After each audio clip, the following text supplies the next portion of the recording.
What's up, guys? Welcome back to Modern Singing Method. Today we're gonna talk a little bit about posture. When it comes to posture, your best friend is the mirror.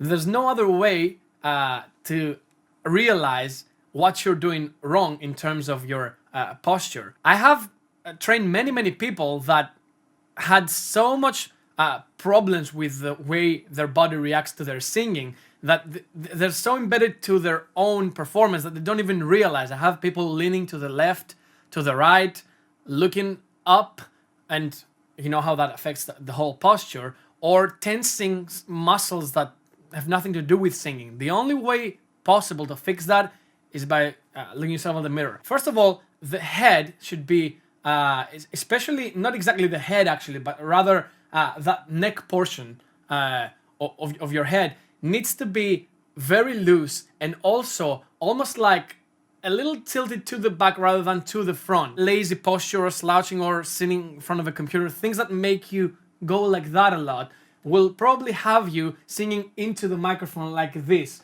And that is what you're trying to avoid.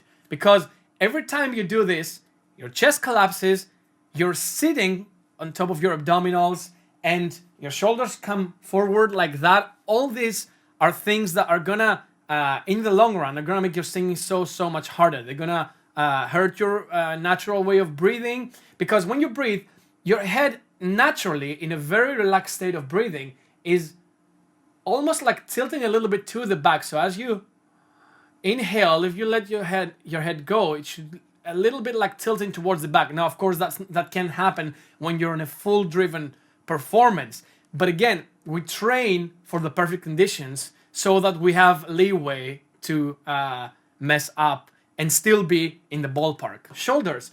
When the shoulders move forward, what they do is they, again, help in the collapsing of the chest. That in turn makes your rib cage close down, and shortly after, you're just left with a much smaller room for your voice to resonate. Now, what we need to do is, without trying to stand up like that, because that again is a natural, I want you to try and think like your shoulders are almost trying to sort of get one away from the other. Not like, again, like doing this, but trying to sit in a line that is not this or that.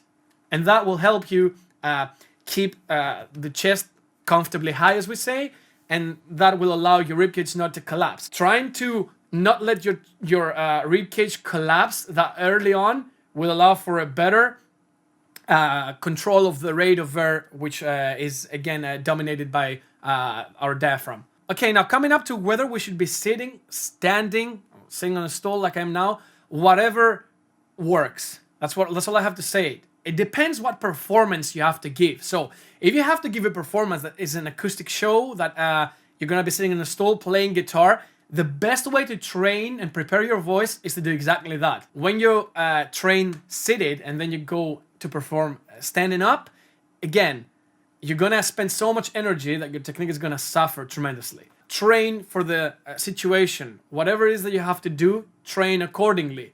Sitting down has its own pros. Standing up has its own pros.